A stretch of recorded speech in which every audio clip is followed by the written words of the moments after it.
So good evening, everyone. Since this is a webinar, I can't see your faces, but I trust you're out there.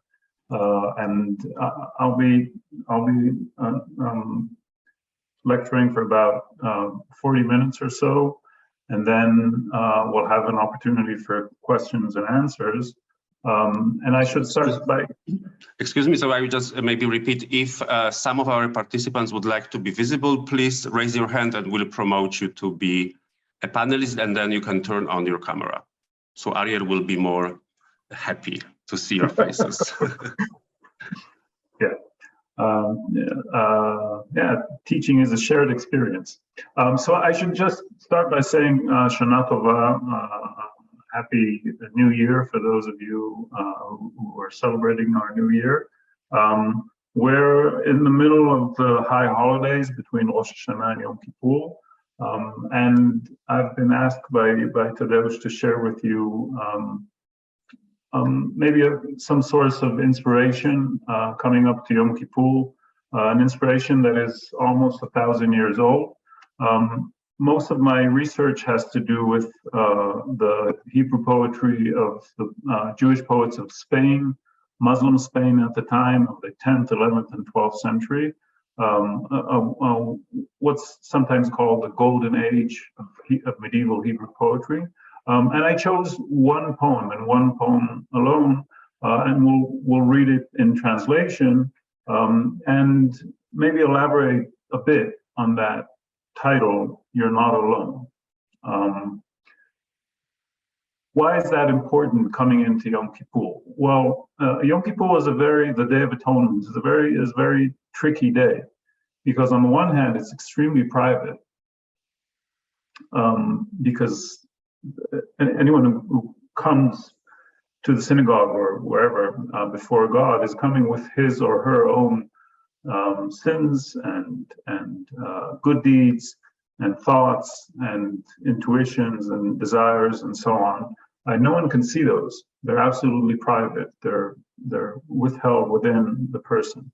However, it's an extremely public event. There are more and more people coming in and praying together. And Jewish liturgy is designed to be public. So there's a tension between the private and the public, and maybe a variation of that is a tension between being just simply alone, psychologically alone, in the sense that one knows oneself. I know my own desires, I know my own shortcomings, and I know, at least once I grow up, that there's a limit to what others could do, and I'm on my own, on my journey. However, I'm surrounded by people who share the hope of a successful journey. So I'm both alone in my own thoughts and trepidations, but I'm also together in hope with many others. So it's psychologically and emotionally, it's a very baffling day and a very emotional day. And the poem I chose addresses that issue and a few more things that I'd be happy to share with you.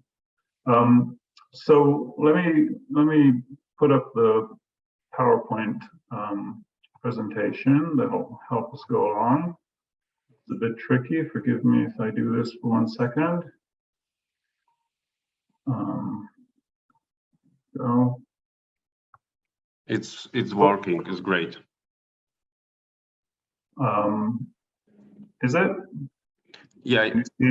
No, you just close it. Oh, I'm sorry. I'm sorry. It was already, and yeah. Okay. Yes. There we go. Okay. So there's a lot to talk about, and we have a very short time. So please forgive me if the background I give is very scant and very short, and we'll spend most of our time just reading poetry together. However, let's say a few words about what we are reading. So first of all, what we're about to read is a poem, a liturgical poem, a poem written for prayer, which in the Jewish tradition has been given the term piyut. Piyut in itself isn't a very Hebrew word. It evolved out of the Greek poesis, like poetics. And what piyut means is a liturgical poem. And what's important to understand that it's not just a devotional poem written by someone in a religious, excitement. These were professional poets who sat down to their desk and knew exactly for what prayer, for what day, for what holiday their poem is intended, and even at what exact point in the prayer their poem would be performed. That's not the way piyutim are performed today in many communities, but the historical meaning of the term is that exactly. Piyutim first appeared in the 6th century, approximately, in Eretz Israel, in Palestine, and spread to the whole Jewish world, already in medieval times, to Babel, Iraq, to Italy, and to Syria, and to Egypt, and at some point to Spain. And as some of you may know, it went all the way over to India. And piyutim really are performed to this day in synagogues, following many rites and traditions. And for many, the piyutim, these poems, are the most significant part of the prayer of the high holidays.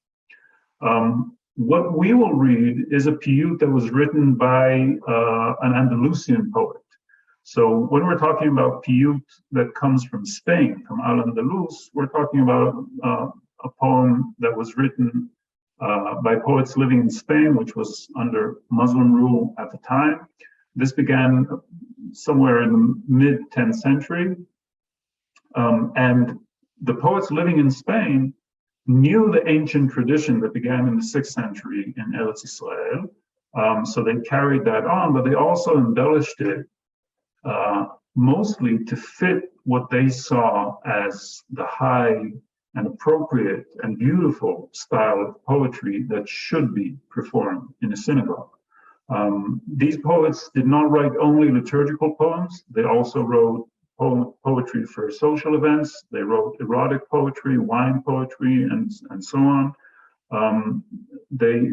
What evolved from this is a very complex and very rich psychological and lyrical aspect of Hebrew poetics, and they brought some of that into the synagogue as well. The specific poet we're about to read, who wrote the poem we're about to read, is Moshe Ibn Ezra, of the Ibn Ezra family, a very well-known family in medieval times. He was born approximately in 1055 and passed away approximately at 1114. He was one of the prominent poets of Al-Andalus. He was a great friend of Yehuda Levi. He was his sponsor, so to speak, at least at the beginning of Yehuda Levi's career. He was also a literary scholar, and he wrote hundreds of poems, both for social circles and for the synagogue. So that was a bit quick, but we're talking about an ancient tradition that came into Al-Andalus, came into Muslim Spain, and was embellished according to that style.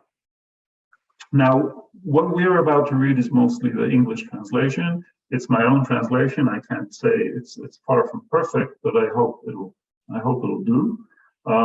However, it's very important, I believe, to see some technical aspects of this poem and to understand how this poem works, because it works like a very elaborate machine, so to speak. So let me just show you a few of the lines in Hebrew. I'm perfectly aware that not everyone in the audience here can read Hebrew, but even if you can just follow it graphically, you'll see what I'm talking about. So this is the beginning of the poem. Its first few words are Mizimrat shirati heveti minchati. I've brought a gift of poetry, a gift of song. And it goes on, and maybe you can see here at the end, even if you can't read the actual Hebrew, you can see that each line ends with a T, Taf, Yud, which means the whole poem rhymes. But that's only the least of it. Let's just understand how this thing works. So, first of all, there's a refrain. First two lines, the first two verses you see here were repeated a few times during the poem. So we should imagine this poem as it's performed, that there's a cantor, a chazan, saying a few of the lines, and then the whole synagogue can join in with the refrain as long as they caught on to it and they know it. So that's one aspect.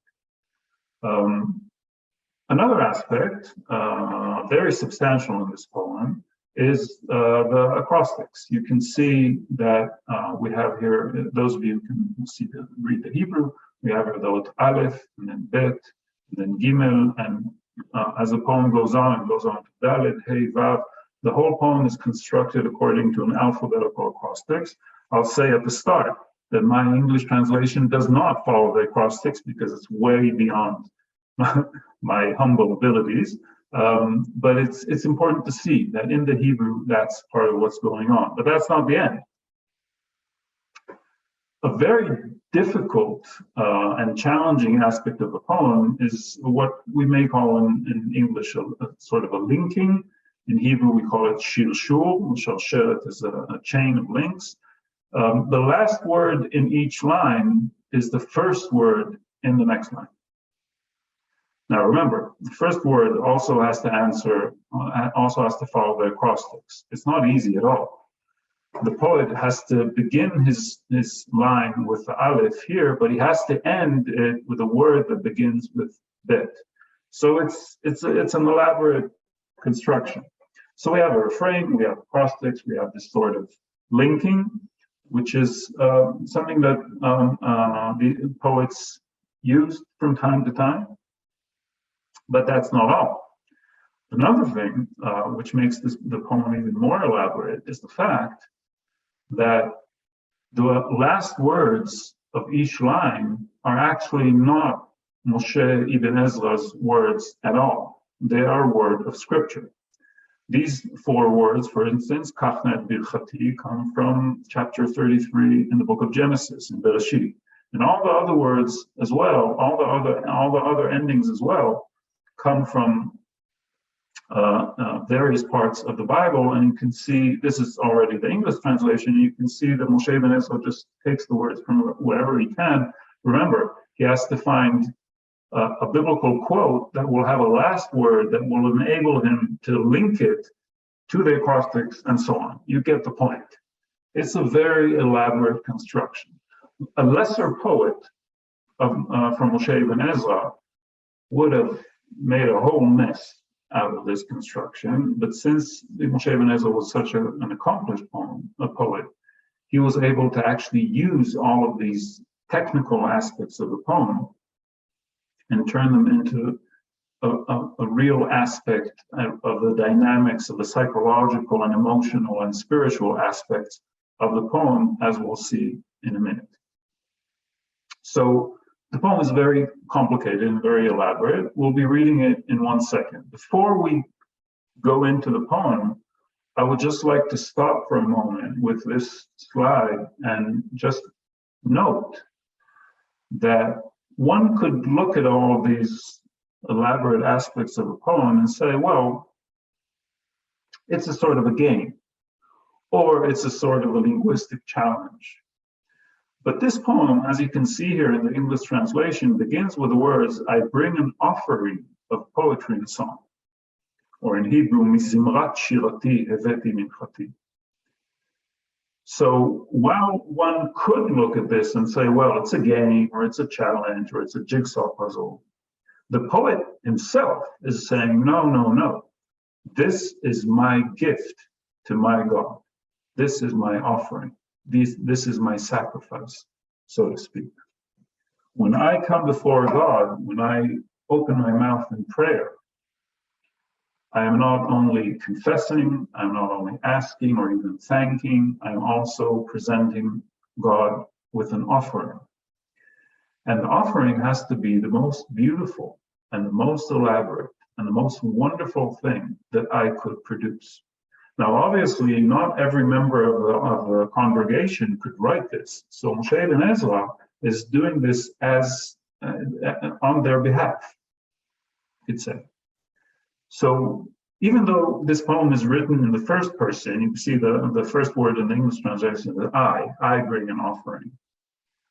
We should understand from the very outset that what the poet is doing here is allowing each and every member of his congregation to have a beautiful, wonderful, elaborate gift to give God. And I think that's in medieval times, this was sort of common knowledge. I think in our days, ever since maybe the Romanticism, when there's such sort of suspicion of elaborate language, it's considered inauthentic. Or I think we've come a long way, a long distance from this mode of thought.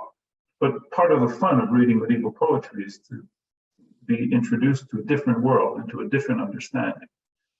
What this poet is saying in the very first words of the poem is that beautiful poetry is a gift, and that is the gift that should be given to God.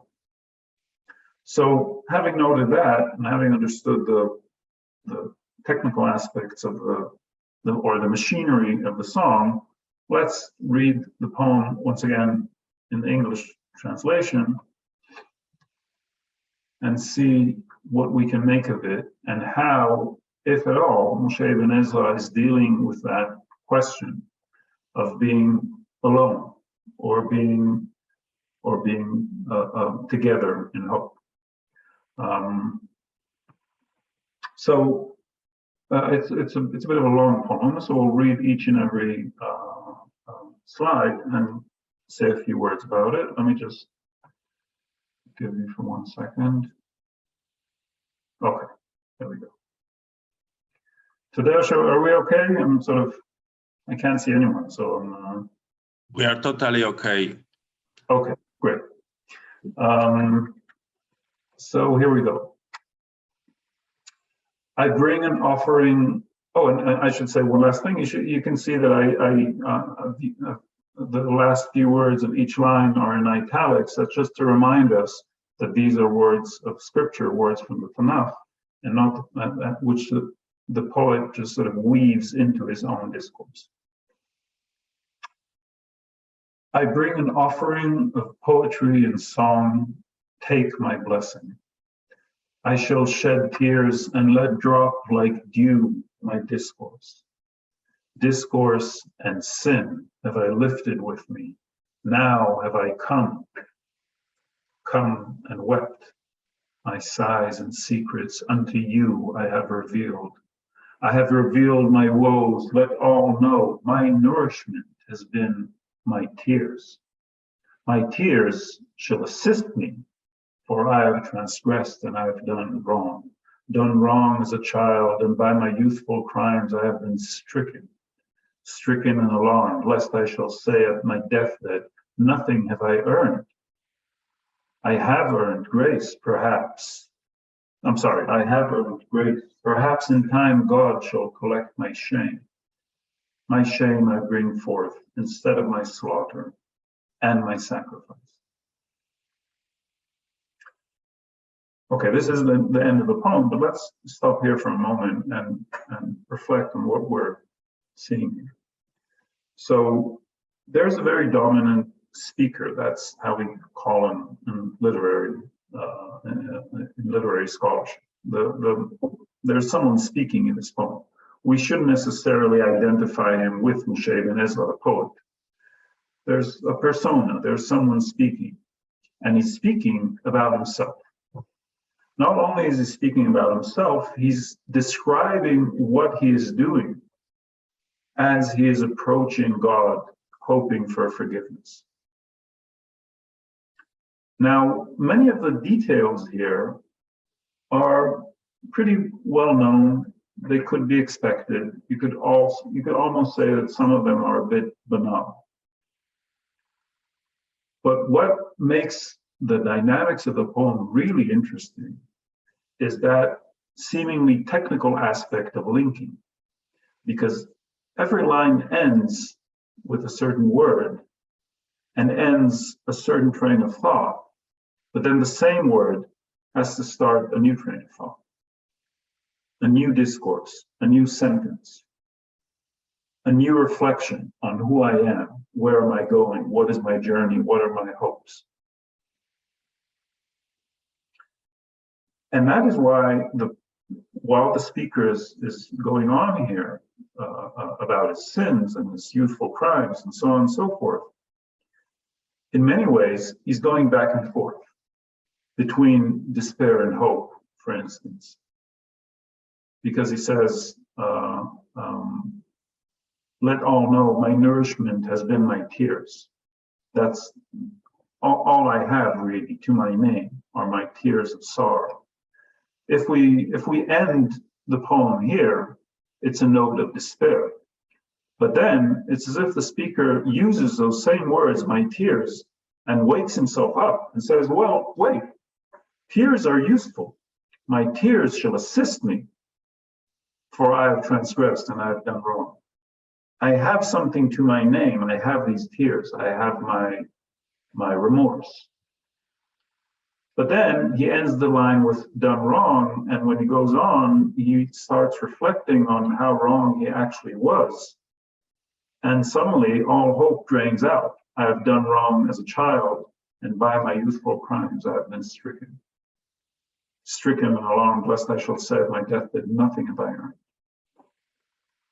Once again, when he says, I've been stricken, it sounds as if it's a note of despair. But then he takes those strikes, the punishments maybe that he has suffered, and says, well, wait, maybe I've been stricken to be taught something.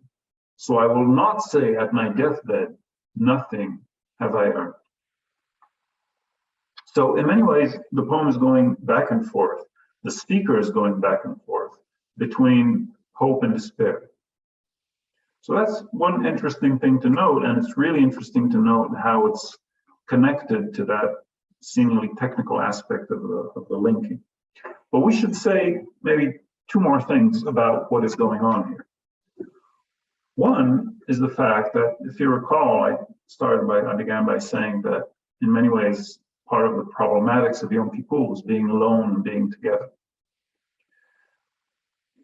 What I find really beautiful in these lines is the fact that we can see how this speaker, this person, who recognizes himself as a sinner, is on the constant lookout for companions. Now, there are no human companions in this poem so far. So who could be his companions? Well, one is God, of course, and that's, he said, and that's why he says in hope, perhaps in time God shall collect my shame. But we should remember Moshe Ibn Ezra is a poet, and part of what poets do is address the world, right? Like we know from the classical poetry, classical English poetry, of addressing a lark, or addressing the skies and so on, or addressing the autumn or a rose. And Moshe Ibn Ezra is using the same technique. He's creating these companions who are, for instance, his tears, or even his punishments, his pain. His pain becomes his companion, becomes his tutor, lest he shall say at his deathbed, nothing have I earned. And then he describes himself in the very last line here as someone who is not coming empty-handed before God. He has not exactly a companion, but he has something in his hands. He has a gift. He is not empty. Once again, he is not absolutely alone. He is bringing a gift to someone. Now, the gift, the object that he's bringing forth is his shame. Not a very successful gift, one should say. But nonetheless, his hands are full and not empty. So, in a very sort of delicate way, what Moshe Ibn Ezra is doing here is describing the lonely sinner but he's describing him when he's already on his journey to finding companionship, finding dialogue. He is on his way out of his extreme loneliness, even if his companions are pain, shame, and tears. So that's a very beautiful aspect of this poem. So that's one thing we should say. Another last note about these lines before we go on is it's an interesting question to ask. What exactly, to whom is this poem addressed? So if we read the first line, it's pretty simple. I bring an offering of poetry and song, take my blessing. You, my Lord, you, God, take my blessing. Very good.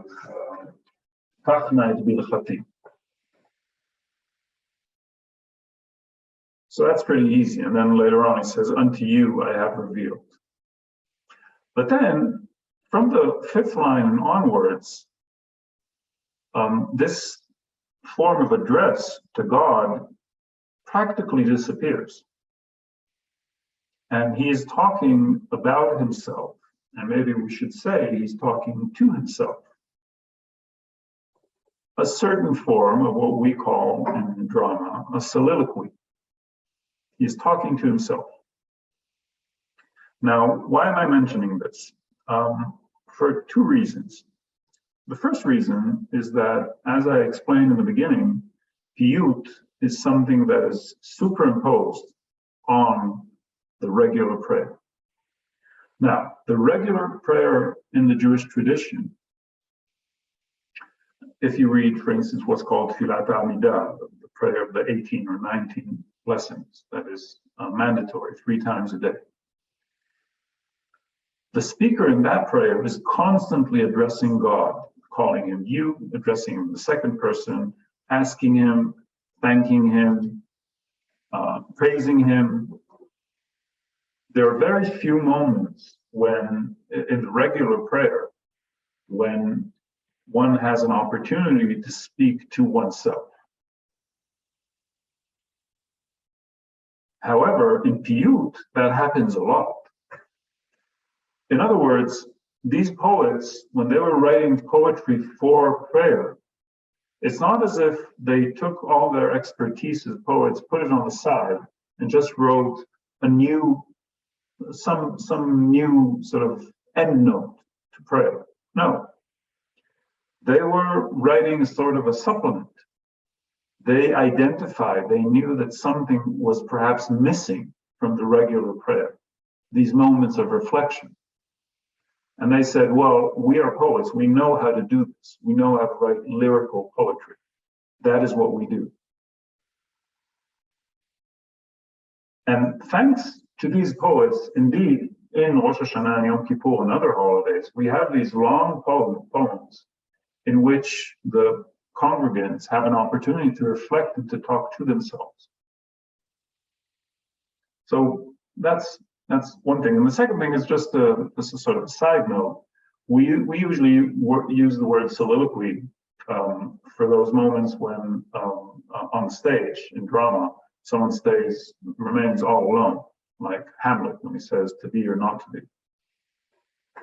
And he's supposedly alone, and we're just seeing him, sort of we're overseeing him in some way.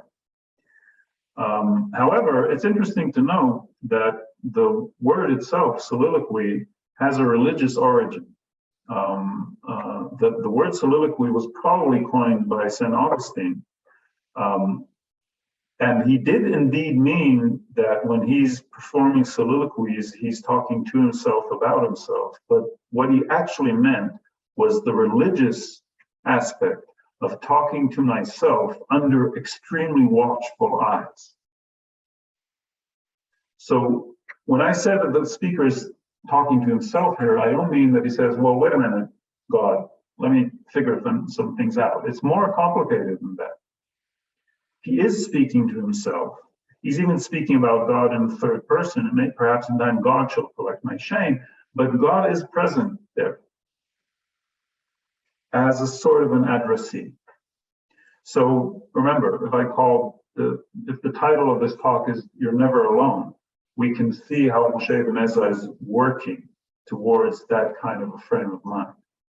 You're not alone, you're addressing God. You're not alone, you have your companions, even if they're your shame and your tears. And you're not alone because you're under extremely watchful eyes. Okay, let's go on. I hope this isn't too quick. So we ended with my slaughter and my sacrifice, and now we go on. My sacrifice have I prepared as I confess, therefore I am on my way from my home, while over my coat is a garment of my shame.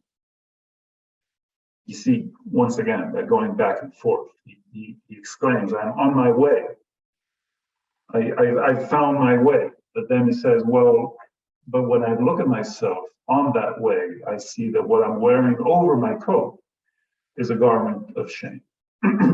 My shame have I delivered, perhaps as I shout, thus God shall come towards me.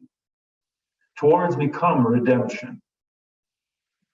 It's an interesting moment. He's addressing redemption as I intercede. Towards me come redemption, for respite in my exile I have not found.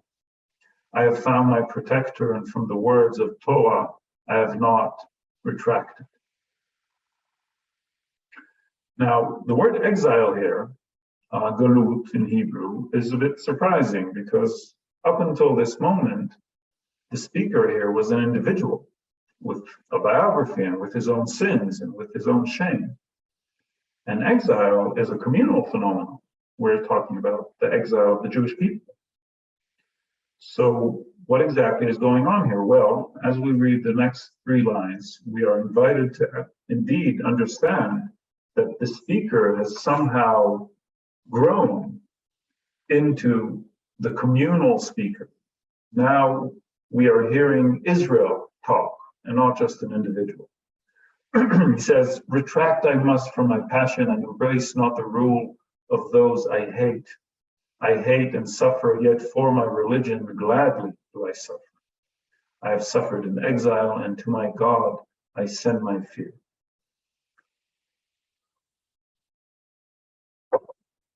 So into the extremely psychological setting of this poem, now we have this notion of exile. There are those I hate, supposedly here meaning the Muslims, and perhaps the Christians as well. We shouldn't forget this. We don't know when this poem was written, but it could have been written after the beginning of the Crusades. And he says, I hate and suffer, yet for my religion gladly do I suffer. Once again, I hate and I suffer, and that could have meant that I am abandoned and I'm on my own, yet no, for my religion gladly do I suffer. I embrace the suffering in some form, and it becomes my companion. And I hate and suffer, for my religion gladly do I suffer. I've suffered in exile, and to my God I send my fear. This is another form of not being on your own. What Moshe Ibn Ezra is doing here is something that poets of Piyyut did all the time, and that is to show the resemblance between the anguish of the individual and the anguish of the Jewish people. It was important for them to stress the point that there are many points of comparison. And in this case, in the case of this specific poem, it's also important because this is Yom Kippur. And this is how Moshe Ibn Ezra is sort of very gently reminding each and every member of the congregation that when we are gathered here, we are not only asking forgiveness for our own sins, we are not only reflecting on our own lives, but we are part of a community. We are indeed not alone. Now, the next part of the poem is perhaps the most fascinating part of the poem. So once again, the last line, I've suffered in exile, and to my God I send my fear. We're seeing the Hebrew here. I'll be showing the English translation in 1 second, but I would want you just to hear even just a bit of the Hebrew. So let me read these next few lines of Hebrew. פחדתי ויראתי הם שלוחי ליום מותי, וענתה בי צדקתי. צדקתי, תקוותי לקרוא בו בן ביתי בצל קורתי. קורתי והבתי תשעה ותענה אותי, ראו ראיתי, ראיתי וחנותי לבן בכור שקניתי, כי אני אדוני לא שניתי. Now once again, even if you can't read the Hebrew, you can note the quotation marks we see here, which is interesting. We're not used to having another voice in a lyrical poem, but that is what Moshe Ibn Ezra is doing. Within the discourse of the individual or even the communal individual that's been talking up until now, another voice comes in. Whose voice? Let's see. My fear and agitation, emissaries to my deathbed, they are answered by my righteousness. My righteousness is my hope for a call. And now this is a quote. Dweller, you are welcome under the shelter of my roof. Whose voice could this be? It is obviously the voice of God.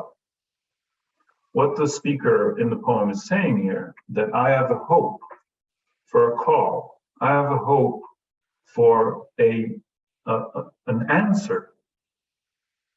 I am speaking and sending my words towards God, and I have a fervent hope that one day I will hear some form of a return call.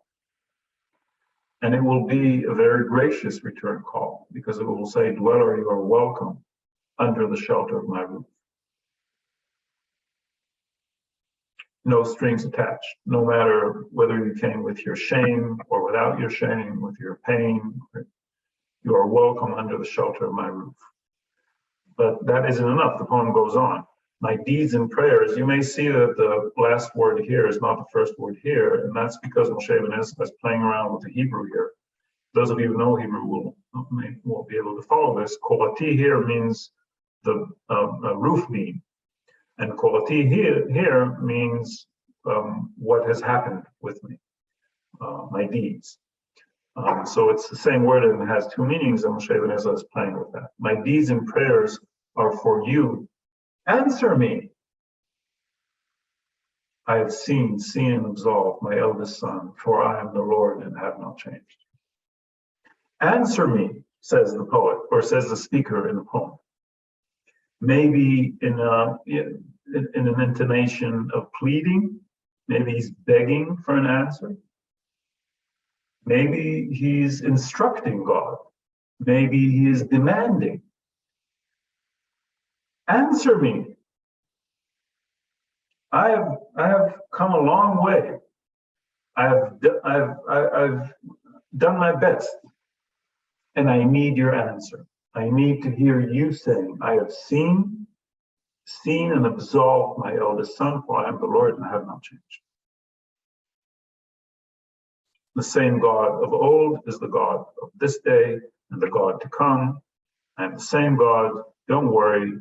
I have seen what you have done and I have absolved you. My eldest son here means, once again, Israel, the Jewish people, not only each and every individual.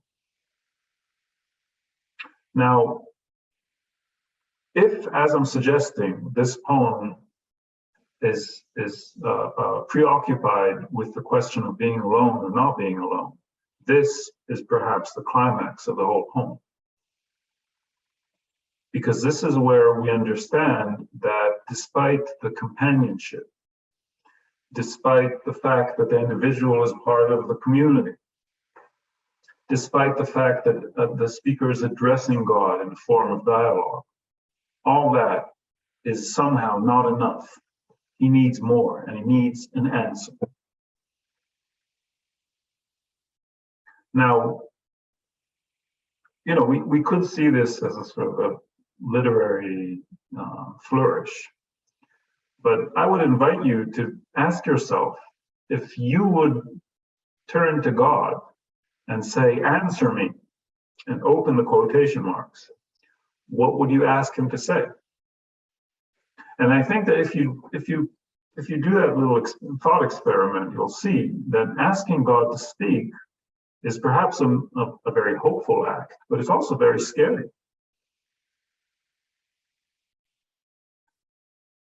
Partly because I am making myself extremely vulnerable by asking him to answer me. Because for most of my life, or for most of the centuries since the days of prophecy until the days of Moses Ibn Ezra, or to our day, God does not speak to us. He communicates in other ways. But here, the poet is exposing himself and exposing his desire for an answer. And asking or instructing God or demanding God to say, yes, you are welcome. Yes, I have seen. Yes, I have forgiven you. I am the Lord and I have not changed. Now, we should know, we're coming to a close in 2 or 3 minutes. We should know that this notion of demanding an answer from God has a very long history, especially regarding matters of sin. Because we remember that when Moses had to ask for forgiveness for the 2 very terrible crimes of the Israelites, one the golden calf, and then the sin of those who went into Israel and refused to come in again. Moses is engaged in dialogue with God. And eventually God says, Salachti kidvarecha, I have forgiven according to your request, or as you have spoken. And that's the end of the story. We know this from our personal life, right? We ask for forgiveness, and then someone tells us you are forgiven, then we can put the whole thing to rest. So it appears in those stories, but we should remember that it also appears, according to what the sages tell us about what happened during the time of the first and second temple. On Yom Kippur, on the Day of Atonement, one of the most important, perhaps the climax of the whole day was this moment when a certain form of cloth turned from red to white. It was a miracle, and that is when the Israelites knew that their sins, which were as red as blood, perhaps, have been absolved. And now it's turned from red to white. So there was this sort of an announcement, a divine announcement. But then the temple was destructed and prophecy ended. And officially, at least, Jews were not supposed to go on awaiting God's announcement that they were forgiven. This is true to this day, of course. Those of us who go to the synagogue on Yom Kippur go in and ask for forgiveness, and we have a certain hope that we have been forgiven, but no one announces that. Why am I stressing this point so much? Once again, just to show you the power of this imaginative genre of piyut. Because once again, in regular prayer, in the regular Kriyat Shema, later Tfilat Amidah, there are no quotation marks. It is only the individual or the community addressing God, asking him, telling him, thanking him, and so on. Come the poets and say, well, when we listen to your prayers, as you're thanking God and asking, we can hear your desire for the answer. And we as poets have a license to speak up and to let that desire loose. So that is what Moshe Ibn Ezra is doing here. He is not reporting some divine message that he has heard. He is asking for a divine message, but he is asking for it. Supposedly he is saying, well, it's true that prophecy has ended, but I actually would like once to hear you say you have been absolved, or you are welcome. Or in other words, you are truly, in a profound way, not alone. Now, perhaps God answered Moshe Ibn Ezra, but the poem at least goes on, and this is the end of it. I'm reading here from the after the yellow line. I have repeated my words, and in this noon prayer I lay down my supplication. My supplication have I brought, and I have prepared the incense of my prayer. My prayer I do present to atone for those who have went astray. Why does he say that he has repeated these words in this noon prayer? Because as you may recall, I began by defining Piyyut as a poem that is written for a very specific moment in the liturgy. And indeed, Moshe Ibn Ezra wrote this poem for the noon prayer, what's called in Hebrew Mincha, of Yom Kippur. So he's addressing that. He is saying, well, yes, we are standing here in this noon prayer. We are already in our third or fourth prayer of the Day of Atonement. The day is getting late. So yes, I lay down my supplication, not only for myself, but also for all of those who have went astray. And that's how the poem ends. So maybe just as a last note, I would just like you to see and to notice the fact that God is requested to speak. But then the poet just goes on. It's not as if there's a pause and everyone waits. He has spoken his desire. He has let loose that desire to hear God, to hear a divine message. And then he just goes on and actually makes his way back to the regular prayer, the noon prayer, the regular form.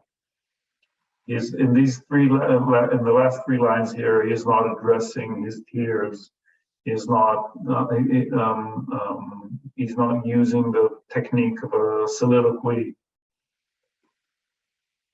He is not introducing new voices into the poem. He's becoming a bit less of an imaginative poet as he is making his way towards the end of the poem, because the end of the poem means the re-entry into the standard liturgy, into the standard prayer. So you see, these Piyutim are a sort of a spiritual playground.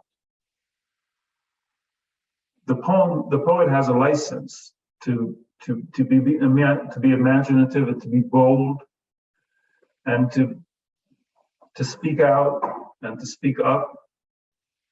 And in other Piyutim, you can hear the speakers of the poem arguing with God, blaming him for suffering.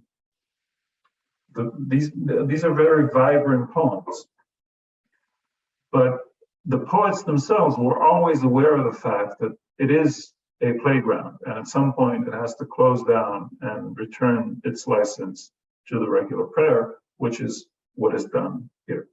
So we saw the long poem, we saw it winding and going back and forth, and we saw various aspects of the poem arguing against loneliness and addressing the fact that you are not alone. And on the other hand, by bringing in God's voice, also confessing that in some sense, yes, as long as God does not speak back to us, we are in a sense alone. And that is maybe part of the problem, but also part of the beauty of this very special day, Yom Kippur, the Day of Atonement. So I think I'll stop here. Thank you very much, Ariel, for this really interesting lecture on this really wonderful and beautiful poetic example. We do have some questions, and I kindly also encourage the audience to write more. I will read the first one, and I have also a question for myself. Okay, so Arnold De Viras is asking, when is this piyut said, and when did Ashkenazim add piyut to their service, and if at all? Okay, so as I said, this piyut was, as the poet himself says, this piyut was written for Mincha on Yom Kippur, for the noon prayer of Yom Kippur. as far as I know, by the way, it's not performed today in any synagogue. I may be wrong, but as far as I know, I don't know of any synagogue performing this poem.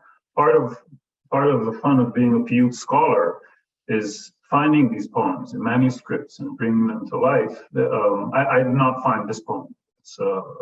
It's from a critical edition done by two great Israeli scholars. But I don't think it's performed today, but in medieval times, it was obviously performed during Mincha of Yom Kippur. And as for the second question, for Piyut in Ashkenaz, it's an interesting history. The Piyutim in Ashkenaz,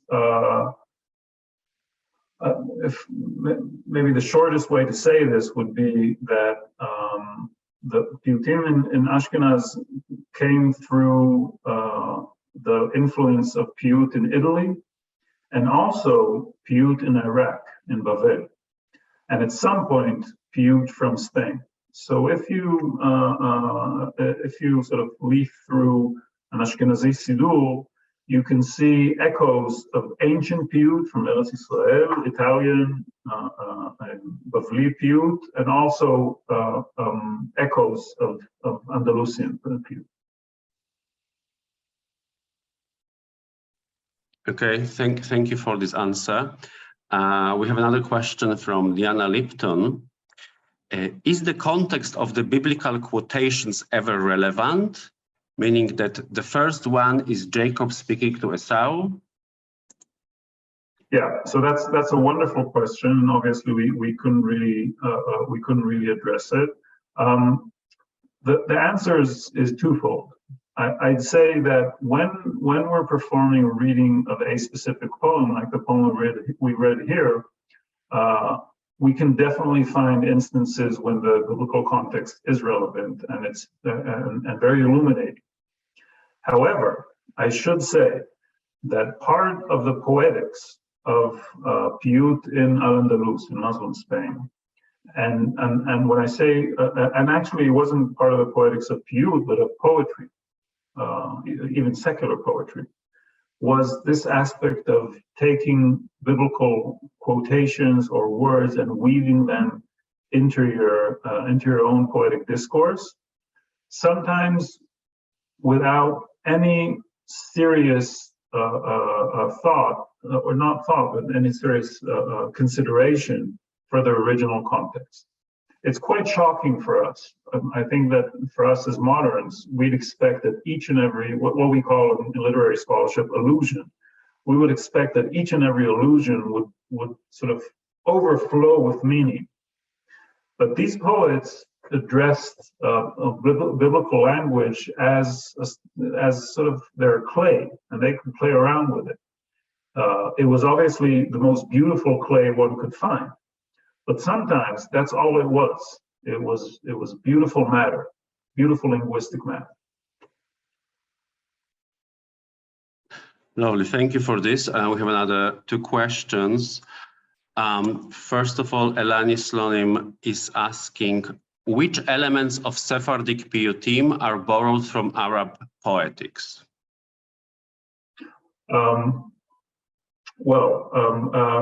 Many. Maybe I'll just mention two. Maybe I'll mention two. One is what we were just speaking about, weaving sacred scripture into your poetic discourse. In Arabic, this was called iktibas. Iktibas actually means, it's a beautiful metaphor in Arabic, it actually means moving fire from one place to the other. So just imagine the poet is taking words from the Quran, taking the flaming words of the Quran and moving that flame into his own poem. So this is something that Arab poets after the Quran did for many years, and the Jewish poets just learned from them. Obviously, there were many other forms of biblical quotations in ancient Piyyut, but that specific form of weaving the words into your discourse is a definite influence from Arabic. So that's one. And the second, I think maybe the most relevant here is the lyrical intonation. I'm saying intonation because I don't mean only the content of the poem. I'm meaning the fact that there's a certain individual, an I, not a we, but an I, that is reflecting on his own life and has the language and has the ability to describe very intricate psychological formations. Now, ancient Piyyut, before Spain, was almost always, maybe 90%, 99% of ancient Piyyut was always about the Jewish people as a community, as a whole. It's very rare to find a poem that addresses the matters of the individual, of the individual. This is one of the greatest gifts of the Andalusian poets, and it's in many ways thanks to the fact that they learned how to write secular poetry, which was highly individual and lyrical. Lovely, very interesting. Thank you. Okay, we have probably another question because a person, Pier Giorgio Nicolosi, is raising his hand, but he didn't write anything. So I will try to unmute you, Pier Giorgio, and please ask the question. Yes, thank you. Yes, you can speak now. Yeah, thank you. I would like to ask if there can be some influence from the technical poetry of the, for example, of the local, for example, Al-Andalus or Spain or other country, and so if there are differences between Piyutim in one region and in another region of the Mediterranean.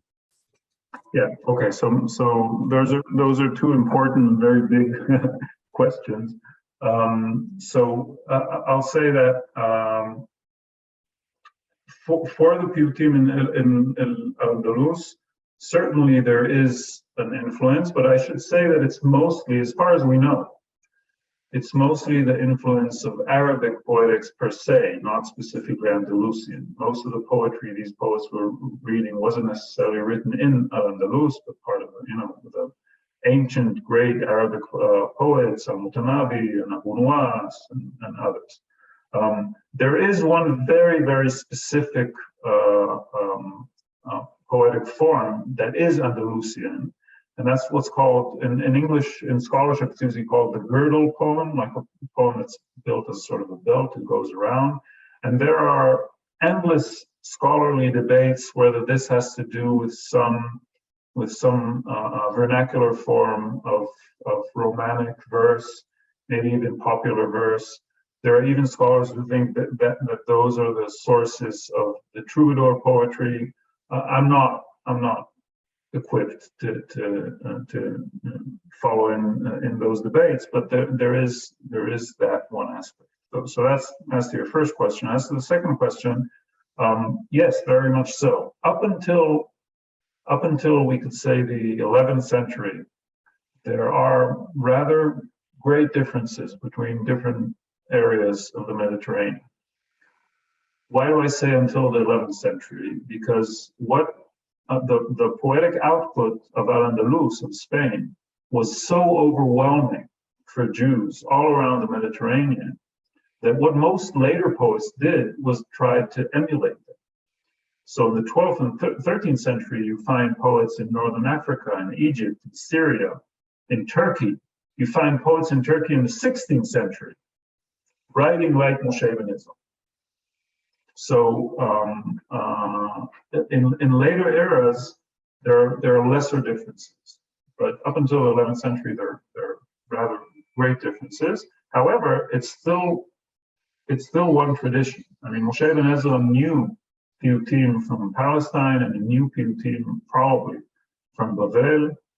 And it's very obvious that they did see themselves as part of a sort of a chain, of a tradition, as a part of a chain of generations. But each area added its own style. So we have the last question from Arnold, who asked before, was El Nora Alayla a piyut? When was it written back then? El Nora Alayla. Yes. Yeah. El Nora Alayla was written actually by Moshe Ibn Ezra. The form that's popular in synagogues today is Moshe Ibn Ezra's poem and a later addition to it.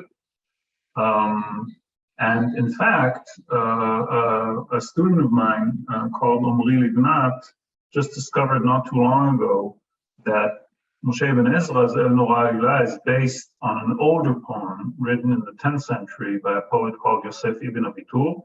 And yes, of course, all of these piyutim were written, obviously not printed. They were written in manuscripts, or sometimes, if a rich member of the community allowed for a sidur or a machzor to be written. So they were written in very beautiful calligraphy, but they were written, and of course, in the synagogue, they were performed orally. Okay, thank you very much. I have also one question from my side, although it's not a subject of your talk, but could you say something about music and piyutim?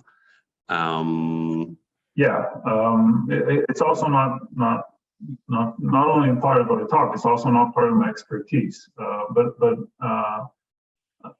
I'll say this: as far as I know, what I've learned from musicologists, most of the music that we hear in synagogues today is much later than the era of Moshe Ibn Ezra. And this has to do with various musical evolutions and the appearance of a certain makamat in Turkey and so on. And I'm not qualified to describe that adequately. However, I should say that I have the privilege to read these poems as poetry. And I actually even insist to do that because even though these were poems written for performance, I hope that the talk this evening has convinced you that the language itself and the linguistic and the poetic dynamics are so intricate and so rich that we can read this as poetry. However, we should never ever forget that the natural habitat of these poems was musical performance before a congregation. Now, whenever someone mentions that, then someone else asks, well, but we just spent an hour reading the poem very slowly. How on earth could the congregants follow all these intricacies? So that's a great, great question, and there's no real answer to it. But it's just the fact that the poets made an extreme effort to make the poems rich and elaborate and with many allusions, many levels, and many layers. And at the same time, they knew that the poem would be performed very quickly in the synagogue. It's just something that we have to accept, I think. Perhaps maybe as some of the greatest operas, they have exquisite, sublime poetry in them, and once again, it's performed very quickly. So you could read them as poetry and dwell on them and read very slowly. And I sometimes do that, during Yom Kippur. It's a very long day, so you can dwell on one of the poems. And I also have the great joy of joining everyone and singing them. So it's a mixture of both. Ariel, once again, thank you very much. Thank you all for coming this evening. And Gmar Chatima Tova and Shana Tova. Gmar Chatima Tova. Thank you.